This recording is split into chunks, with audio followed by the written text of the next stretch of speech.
हाँ जी, नमस्कार बच्चों, क्या हाल है आपके? बढ़िया है सभी के। तो लास्ट लेक्चर में हमने कुछ कॉस्ट के और टाइप देखे थे, जिसमें हमने क्या देखा था, आउटले कॉस्ट और अपॉर्चुनिटी कॉस्ट को देखा था, और इंक्रीमेंटल कॉस्ट और संक कॉस्ट को देखा था। ठीक है, आज हम बात करते हैं किसकी? Historical cost and replacement cost की।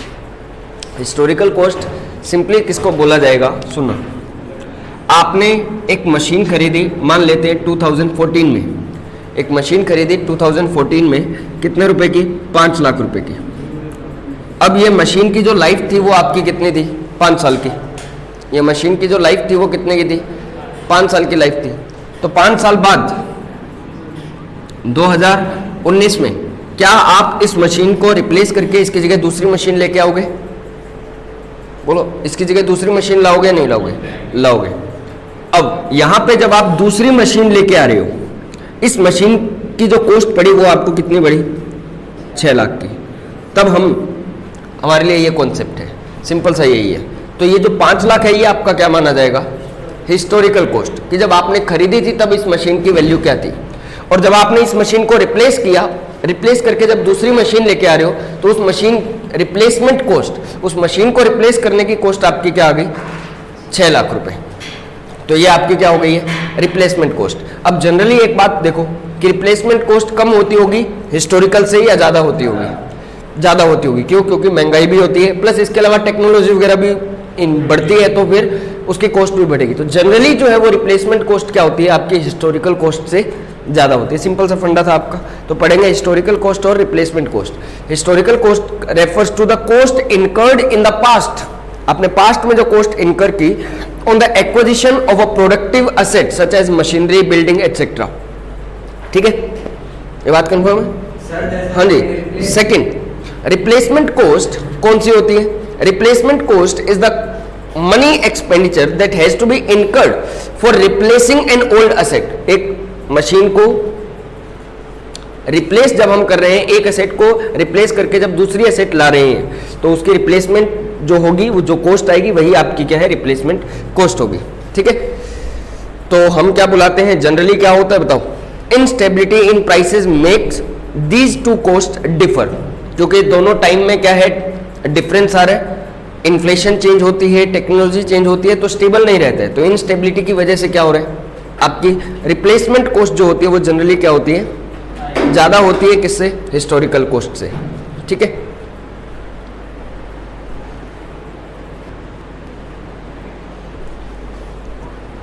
नेक्स्ट आना, क्या दिया हुआ है? Private cost and social cost. Private cost का मतलब क्या?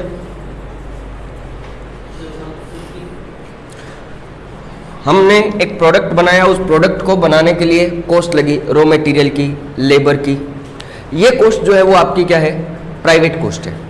सोशल कॉस्ट का मतलब सोसाइटी की कॉस्ट। एक बात बताओ, अगर आप कुछ भी मैन्युफैक्चरिंग करते हो, फैक्ट्री लगाते हो, मशीन वगैरह अगर चलती है, तो क्या पोल्यूशन होता है या नहीं होता? क्या आपने एनवायरनमेंट को नुकसान पहुंचाया या नहीं? सोसाइटी को नुकसान पहुंचाया। तो जितना सोसाइटी को नुकसान पहुंचाया वही आपकी क्या है? सोशल कॉस्ट है। ठीक है, सोशल कॉस्ट का मतलब सोसाइटी को हमने कितना नुकसान पहुंचाया। क्या जनरली इसकी अकाउंटिंग होती है क्या? आप लोगों ने अभी तक इसकी अकाउंटिंग नहीं की है, लेकिन इसकी अकाउंटिंग होती जरूर है। वो आप कहाँ पढ़ोगे? सी फाइनल में। ठीक है, तो प्राइवेट कॉस्ट कौन सी होती है? विच आर एक्चुअली इनकर्ड और provided for by a firm. Generally जो कॉस्ट एक्चुअल में इनकर हुई है, चाहे वो एक्सप्लिसिट हो चाहे इम्प्लिसिट हो, the normally figure in the business decision as the form part of total cost. ये जनरली क्या बनते हैं हमारे लिए? टोटल कॉस्ट का पार्ट बनती है ये कॉस्ट। प्राइवेट कॉस्ट जो होती है वो हमारी टोटल कॉस्ट का पार्ट बनती है। एंड सोशल कॉस्ट हमारी क्या होती है? Refers to the total cost borne by the society. ये कॉस्ट कौन सी है? जो सोसाइटी बोर्न कर रही है, चाहे किसकी वजह से हो, पोल्यूशन की वजह से हो, अपने एनवायरनमेंट को अगर किसी भी तरीके से नुकसान पहुंचाया, तो वो कॉस्ट आपकी कौन सी कंसीडर होगी? सोशल कॉस्ट में कंसीडर होगी। ठीक है, तो ये हमारा नेक्स्ट पार्ट हो गया इसका। अब हम अगले बात करते हैं फिक्स्ड एंड वेरिएबल कॉस्ट। बताओ, फिक्स कॉस्ट और वेरिएबल कॉस्ट कौन सी थी? वो कॉस्ट जो आउटपुट के साथ साथ चेंज नहीं होगी, वो कौन सी हो जाएगी? Fix cost. और वो कॉस्ट जो आउटपुट के साथ साथ चेंज हो जाती है, वो कौन सी होगी? वेरिएबल कॉस्ट हो गई। ठीक है, ये सिंपल सा फंडा है ना। अब एक तीसरे टाइप की कॉस्ट और आती है जो फिक्स्ड और वेरिएबल का मिक्सअप है, इसलिए इसको क्या बुलाया जाता है? सेमी वेरिएबल कॉस्ट बुलाया जाता है। फिक्स्ड और वेरिएबल का मिक्सअप है, इसलिए हम इसको क्या बुलाते हैं? बोलो। अब देखो, वैसे तो हम जो अभी एक पहले मैं आपको क्या बनाता हूं, पहले फिक्स कॉस्ट का एक डायग्राम बनाते हैं।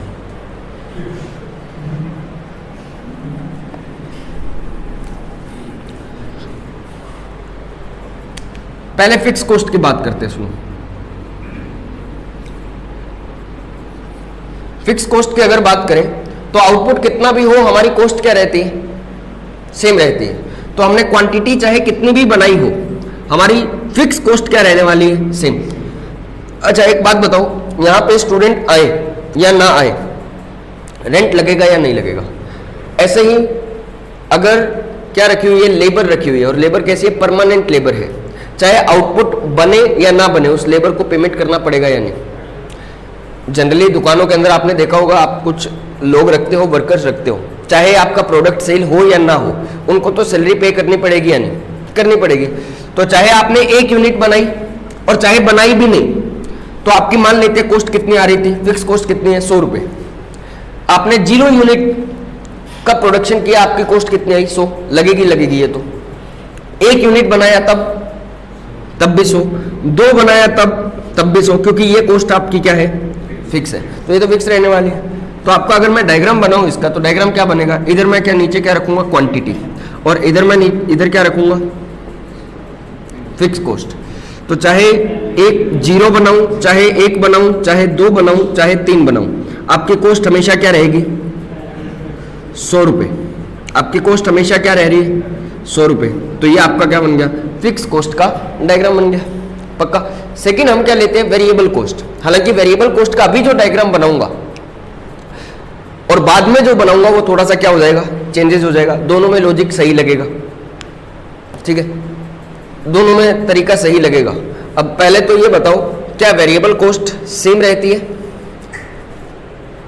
सुनना, मैंने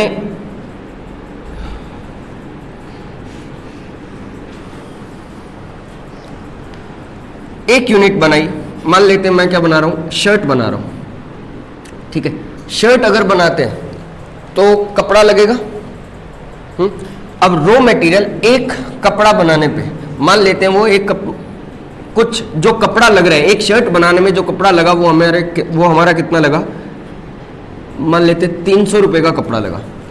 ठीक है, एक शर्ट बनाया अगर हमने, तो वेरिएबल कॉस्ट कितनी आई? 300 रुपए। 2 बनाऊंगा तो 2 शर्ट के लिए कितना लगेगा? 600। 2 शर्ट के लिए कितना लगेगा? 600। 3 के लिए 900। 4 के लिए 1200। 0 के लिए 0 बनाया नहीं तो काय का कॉस्ट? पक्का। ऐसे केस में डायग्राम बताओ क्या बनता होगा? मैं कह रहा हूं ना, चेंज करवा दूंगा, लेकिन अभी मेरे को सिर्फ समझाना है। वेरिएबल कॉस्ट क्या होती है? आउटपुट के साथ साथ चेंज होती है। वेरिएबल कॉस्ट आउटपुट के साथ साथ चेंज होती है, बस इतना सा बताना है मेरे को, है ना। तो इसके लिए अगर मैं डायग्राम बनाऊं तो क्या बनेगा? 0 पे कितना था? 0 ही था। 1 यूनिट बनाया तो कॉस्ट कितनी आई? 300 की। 2 यूनिट बनाया तो कॉस्ट कितने की आई? 600 की। 3 यूनिट बनाया तो कॉस्ट कितने की आई? 900 की। मतलब ये हमारी क्या बन गई? एक तरीके से वेरिएबल कॉस्ट का डायग्राम। पक्का? हाँ या ना? तो जनरली ये क्या जाता है? ऊपर की तरफ जाता है। जनरली ये क्या जाएगा? ऊपर की तरफ जाएगा। अब हम तीसरे तरीके की कॉस्ट को समझाना था, इसलिए मेरे को ये बताना पड़ा। तीसरे टाइप की जो कॉस्ट है वो हमारी क्या है? Semi variable cost.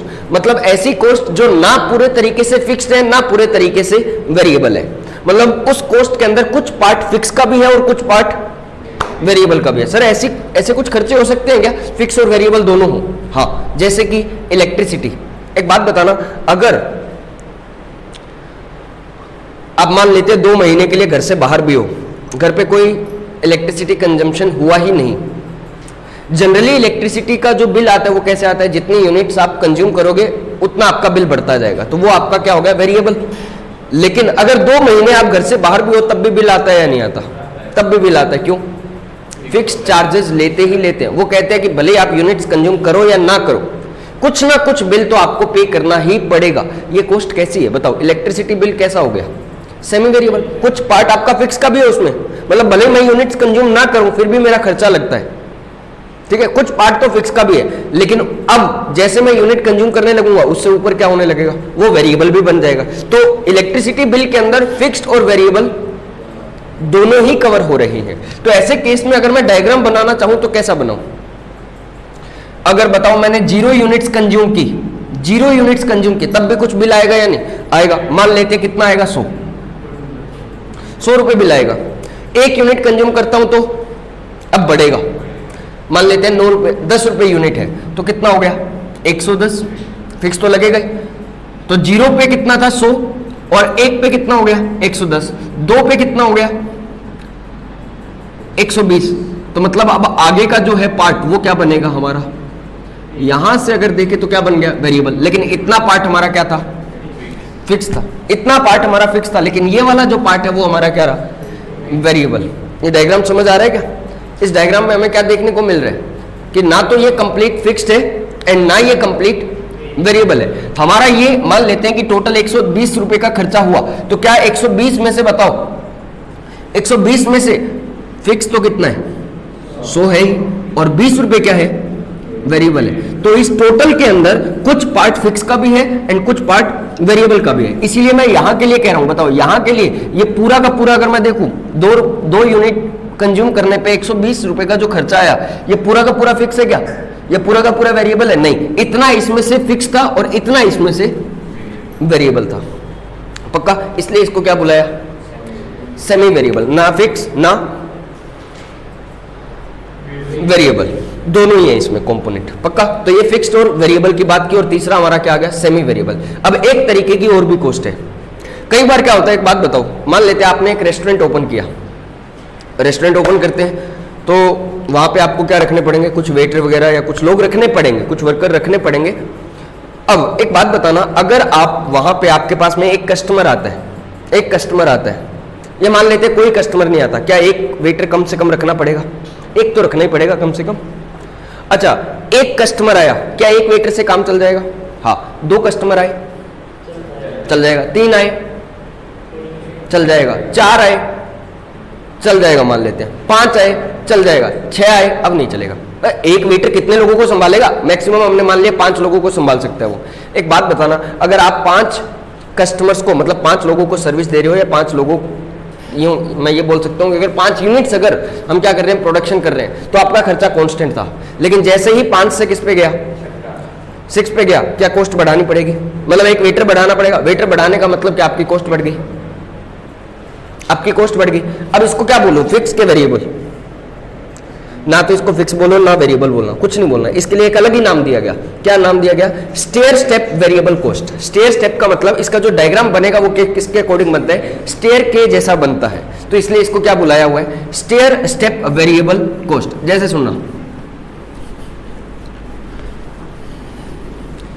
अगर आप एक कस्टमर को सर्विस देते हो, मतलब 0 कस्टमर को सर्विस देते हो, कोई कस्टमर ही नहीं आया, तो मान लेते हैं उस एक जो वेटर रखा हुआ आपने, उसका खर्चा कितना है, 5,000 रुपए, ठीक है। आप उसको कितनी सैलरी देते हो, 5,000। तो जब 0 कस्टमर है, खर्चा कितना, 5,000। एक कस्टमर आया तो खर्चा कितना, 5,000।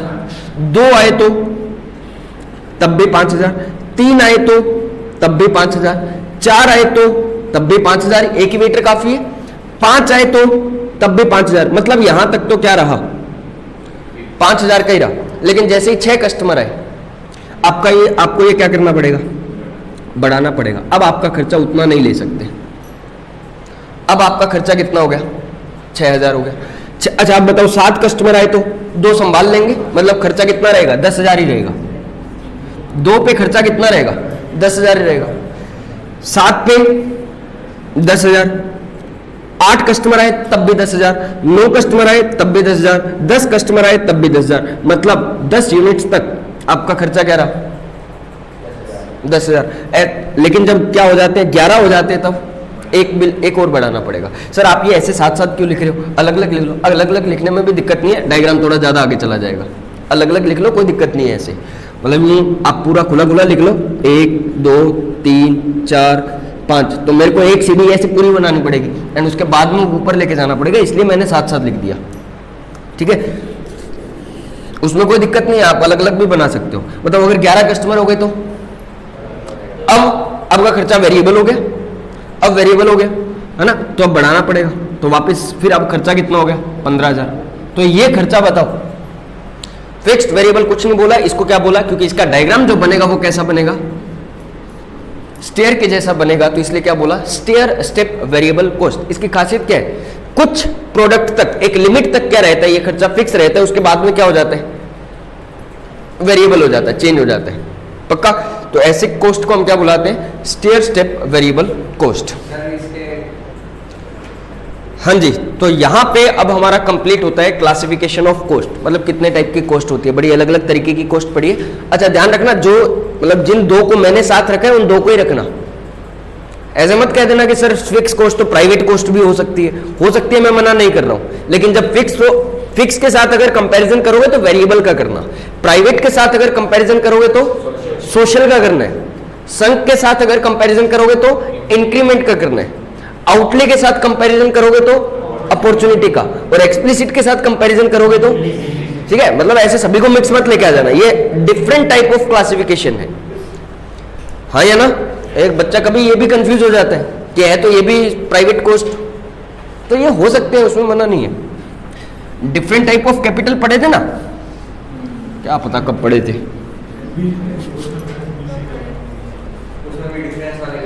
उसमें भी यही दिक्कत थी, है ना।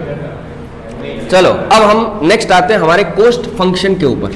पहले मेरे को ये बताओ, फंक्शन का मतलब क्या, रिलेशन बिटवीन टू और मोर वेरिएबल्स, उसी को तो बुलाते थे हम। फंक्शन का तो मतलब ही क्या था, रिलेशन बिटवीन टू और मोर वेरिएबल्स। अभी यहाँ पे हम किसकी बात कर रहे हैं, कॉस्ट के फंक्शन की, तो मतलब यहाँ पे एक फैक्टर तो पक्का क्या होगा, कॉस्ट। अच्छा, जब भी हम फंक्शन की बात करते हैं तो उसमें एक डिपेंडेंट फैक्टर होता है और दूसरा इंडिपेंडेंट फैक्टर होता है। बताओ यहाँ पे कॉस्ट डिपेंड करेगी या इंडिपेंडेंट रहेगी, डिपेंड करेगी किसके ऊपर, आपके प्रोडक्शन के ऊपर, आपके आउटपुट के ऊपर। क्लियर है ना इतना, कि जितना आउटपुट होगा उसके अकॉर्डिंग क्या आएगी, आपकी कॉस्ट आएगी। तो कैसे लिखूं बताओ, कॉस्ट डिपेंड करेगी किसके ऊपर, आउटपुट के ऊपर। हाँ या ना। अच्छा बताओ, आपका आउटपुट, अगर मैं प्रोडक्शन फंक्शन की बात करूं, प्रोडक्शन फंक्शन की, तो उसमें आपका आउटपुट डिपेंड करता था किसके ऊपर, इनपुट्स के ऊपर, इनपुट्स के ऊपर डिपेंड करता था। ठीक है, तो वो प्रोडक्शन फंक्शन था। लेकिन अभी मैं किसकी बात कर रहा हूं, कॉस्ट फंक्शन की। तो कॉस्ट डिपेंड करती है आपकी किसके ऊपर, आपके आउटपुट के ऊपर। मतलब जितना आउटपुट होगा उसके अकॉर्डिंग क्या होगी, उसके अकॉर्डिंग आपकी कॉस्ट आएगी। ठीक है, अब जनरली हम बात करते हैं पहले किसकी, शॉर्ट रन की। तो शॉर्ट रन में मेरे को ये बताना, शॉर्ट रन में कौन कौन सी कॉस्ट आती होगी, फिक्स्ड और वेरिएबल दोनों आती है क्या शॉर्ट रन में। हाँ, लॉन्ग रन में सिर्फ कौन सी होती है, वेरिएबल, लेकिन शॉर्ट रन में फिक्स्ड भी होती है और वेरिएबल भी होती है। ठीक है, अब पहले हम बात करते हैं फिक्स्ड कॉस्ट की।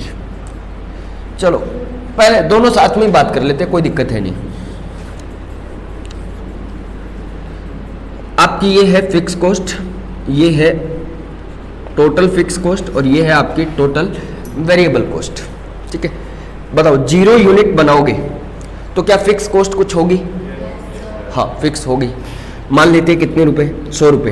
वेरिएबल कॉस्ट कुछ होगी ना, वेरिएबल कुछ होगी नहीं, तो वेरिएबल कितना रहा, 0। तो इसका मतलब टोटल कॉस्ट अगर मैं देखूं, टोटल कैसे बनती होगी, इन दोनों को जोड़ दो वो टोटल है, और क्या, तो टोटल कितनी हो जाएगी, 100 रुपए। ठीक है, 1 यूनिट बनाऊं तो कुछ खर्चा होगा, हाँ कुछ तो होगा, कुछ ना कुछ खर्चा तो होगा। कितना होगा, ये तो 100 ही होगा।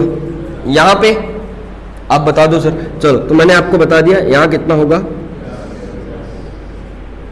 ये लो 100 रुपए क्या है, वेरिएबल भी है। टोटल कितना हो गया, 200। अच्छा 2 बनाऊं तो, 2 बनाऊं तो फिक्स ही है, इधर 200। अब पहले ना एक चीज भूल गए, एक चीज को कंसीडर करना ही भूल गए। क्या कंसीडर करना भूल गए? सुनना, अगर कोई चीज हम ज्यादा खरीदते हैं, डिस्काउंट मिल जाता है शायद तक, 1 यूनिट खरीदूंगा मैं तो शायद 100 रुपए लगाएगा वो, 2 यूनिट खरीदूंगा तो 200 नहीं, मतलब कुछ तो डिस्काउंट मिलेगा या नहीं मिलेगा? मिलेगा। तो इसका मतलब अभी ये कॉस्ट थोड़ी सी क्या हो जाएगी, कम होगी या नहीं होगी? कम हो जाएगी। मैंने कहा था ना मैं लॉजिक तो दे दूंगा, कोई दिक्कत है नहीं, हालांकि ये लॉजिक भी गलत है, ठीक है, लेकिन अभी तो कोई प्रॉब्लम है नहीं, मैं आपको बता दूंगा कहां प्रॉब्लम है, लास्ट में मैं कंफ्यूज करके छोड़ दूंगा, ठीक है। अभी जो पढ़ रहे हैं ना वो गलत है, लेकिन पढ़ना यही है, क्यों? क्योंकि माई बाप यही है, तो जो माई बाप ने हमें कहा है वैसा हमें पढ़ना पड़ेगा, ठीक है। तो टोटल हमारे कितनी होगी? 190। जो पहले किया था ना वो सही था, जो पहले किया था ना सही वो है वास्तव में, ये गलत है, ठीक है। टोटल कितना हुआ मेरे को ये बताओ?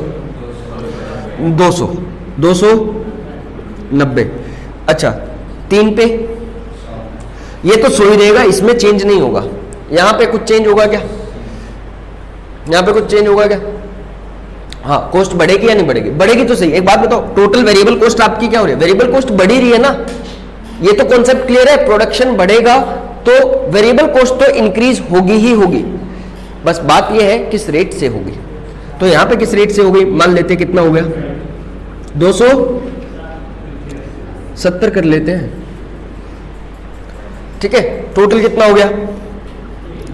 370। एक बार आगे की बातें छोड़ दो, क्योंकि आगे के लिए अभी मेरे को एक लॉ भी समझाना पड़ेगा। वैसे हम समझ के आ चुके हैं, उसी लॉ के अकॉर्डिंग हमारा ये क्या बनता है, ये कॉस्ट वाली चीजें बनती हैं, ठीक है। पहले एक बार इतना ही, ठीक है। बताओ, टोटल फिक्स कॉस्ट आपका क्या रहता है? आउटपुट के साथ साथ सिंक। वेरिएबल कॉस्ट आपके आउटपुट के साथ साथ बढ़ेगी, वेरिएबल कॉस्ट आउटपुट के साथ साथ बढ़ेगी। टोटल कॉस्ट बताना, 0 पे होगी या नहीं होगी? कुछ टोटल कॉस्ट होगी, क्यों? क्योंकि टोटल कॉस्ट के अंदर कौन सा कंपोनेंट आ रहा है? फिक्स का कंपोनेंट है, ठीक है। टोटल कॉस्ट आउटपुट बढ़ेगा तो टोटल कॉस्ट भी बढ़ेगी, ऑब्वियस सी बात है। अब यहीं पे मैं एक कॉन्सेप्ट ले आता हूं, किसका? मार्जिनल कॉस्ट का। मार्जिनल का मतलब क्या होता है बताओ? एक एक्स्ट्रा यूनिट से कितनी एक्स्ट्रा कॉस्ट लगी, ठीक है। एक एक्स्ट्रा यूनिट अगर हम बनाते हैं तो कितनी एक्स्ट्रा कॉस्ट लगेगी, वो एक्स्ट्रा ही हमारे लिए क्या है? मार्जिनल है। बताओ मार्जिनल कॉस्ट कितना आएगा? यहां पे कितना आएगा? कुछ भी नहीं आएगा। क्यों? क्योंकि मार्जिनल का मतलब होता है पुराने वाले से अब हम कितना बढ़े हैं। तो पुराने वाले से तो हम आगे कुछ बढ़े ही नहीं, हम 0 पे ही थे। 0 से पहले क्या आएगा? माइनस में तो कुछ होगा नहीं, तो यहां पे कुछ आएगा नहीं मार्जिनल कॉस्ट में, ठीक है। लेकिन यहां कितना आएगा? 1 पे 200 माइनस 100, यहां से भी निकाल सकता हूं, और एक दूसरा तरीका यहां से भी है, 100 माइनस 100, या फिर मैं 200 माइनस 100 भी कर दूं, तब भी आंसर कितना आएगा? 100। अच्छा 2 पे 290 माइनस 200, या फिर क्या कर सकता हूं? 190 माइनस 100। या तो मैं टोटल कॉस्ट का डिफरेंस ले लूं या वेरिएबल कॉस्ट का डिफरेंस ले लूं, और लेना भी यही चाहिए, क्योंकि मार्जिनल का मतलब एक्स्ट्रा, और फिक्स में एक्स्ट्रा कुछ आने वाला है नहीं, वो तो था ही फिक्स। तो अगर टोटल में कुछ चेंज आएगा, टोटल कॉस्ट में अगर कुछ चेंज आएगा, तो वो सिर्फ किसकी वजह से आ रहा है? वेरिएबल की वजह से ही आ रहा है, ठीक है। तो यहां पे कितना आ गया? 90। यहां कितना आ जाएगा? किसका डिफरेंस ले सकते हैं? या तो 370 माइनस 290, या फिर 270 माइनस 190 का डिफरेंस ले लो, कितना आ जाएगा? 80। ये आपकी क्या आ गई? Marginal cost. बताओ मार्जिनल कॉस्ट कैसे निकाला? अब इधर मैं साथ साथ फॉर्मूला लिखता जाऊं क्या? फिर नहीं तो फिर लास्ट में एक साथ लिखेंगे, इससे बढ़िया अभी लिख लेते हैं। बताओ टोटल कॉस्ट अगर निकालना हो तो क्या करूं? फिक्स और वेरिएबल दोनों को जोड़ दो, फिक्स्ड और वेरिएबल दोनों को जोड़ दो। ये फॉर्मूला है, एग्जाम में एक बार ये भी पूछा गया।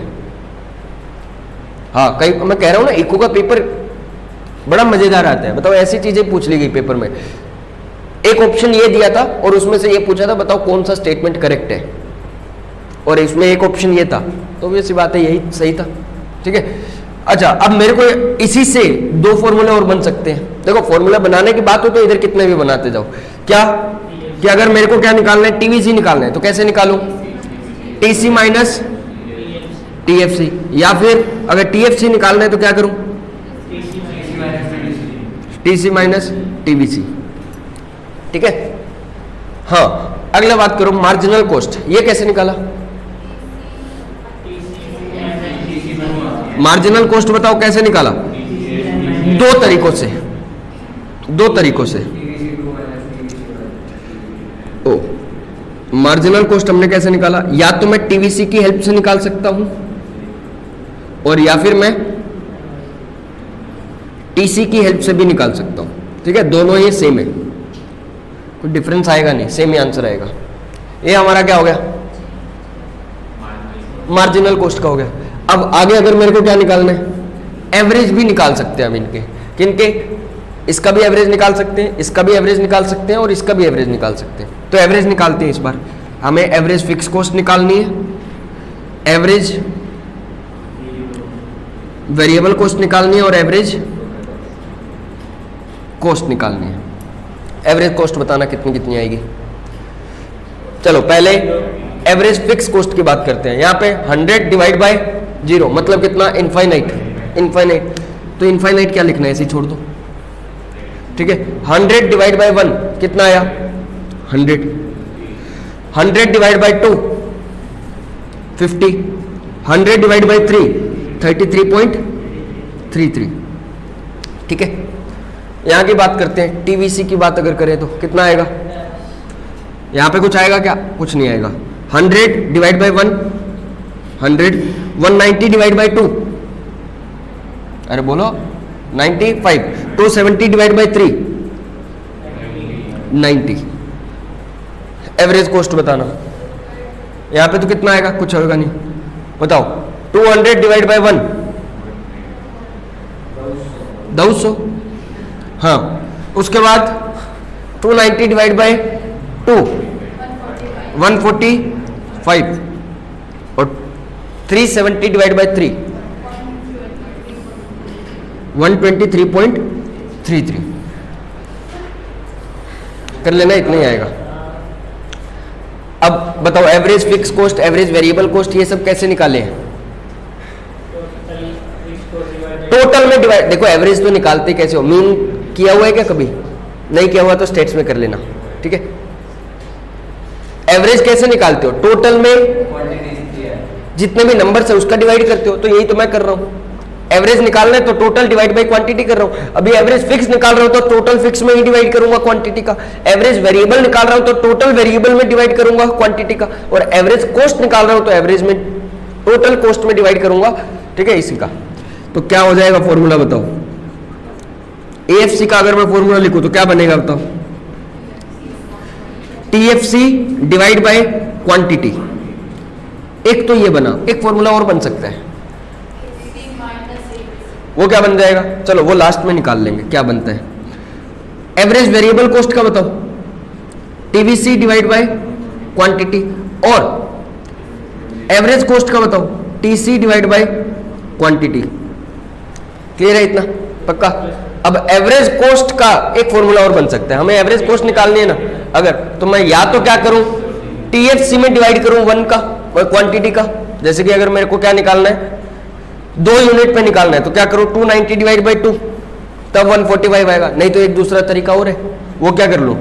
50 और 95 को सीधा ऐड कर दूं, तब भी तो कितना आएगा? 145। मतलब ये 50 और 95 क्या थे? एएफसी और एबीसी। सीधा ये कर देता हूं। ठीक है, तो अगर मेरे को क्या एसी निकालना है तो क्या करूं? AFC plus ABC. और नहीं तो इसको ना दूसरे तरीके, आपके वो मैथमेटिकल वाले होते हैं ना, उसमें वैसे कर लो। मैं तो सीधा समझने के तरीके पे ज़्यादा विश्वास करता हूँ, लेकिन ऐसे कर लो। बताओ, इधर क्वांटिटी का डिवाइड करूंगा तो इधर भी क्वांटिटी का डिवाइड करूंगा। अब अगर इधर क्वांटिटी का डिवाइड किया तो क्या आ गया? एसी। इधर क्या बचा? TFC divide by Q. तो ये भी तो क्या है? एएफसी। और ये क्या बन गया? एबीसी। अब ये तुम्हारे मैथमेटिकल, मेरे को तो ये ज़्यादा ठीक लगता है ऐसे। पक्का? हाँ या ना? अब बताओ, ऐसे ही अगर एबीसी निकालना चाहूँ तो एसी में से क्या माइनस कर दूं? एएफसी। और एएफसी निकालना चाहूँ तो एसी में से क्या माइनस कर दूं? तो ये एक एक फॉर्मूला और हो जाएगा। ठीक है, ऐसे करके कितने बनाते रहो, फॉर्मूला का क्या है, बनते रहेंगे वो तो। पक्का? तो ये तो किसकी बात हो गई अभी तक कि हम शॉर्ट रन के अंदर कौन कौन सी कॉस्ट की बात करेंगे शॉर्ट रन के अंदर। तो शॉर्ट रन के अंदर हम total fix cost, total variable cost, total cost, marginal cost, average fix cost, average variable cost और एवरेज, और बचा क्या? कोई एक आधा रह गया होगा तो। ठीक है, तो इन सब कॉस्ट की बात करने वाले हैं और इनके डायग्राम देखेंगे कि कैसे डायग्राम बनेंगे। ठीक है, वो कब करेंगे? नेक्स्ट लेक्चर में।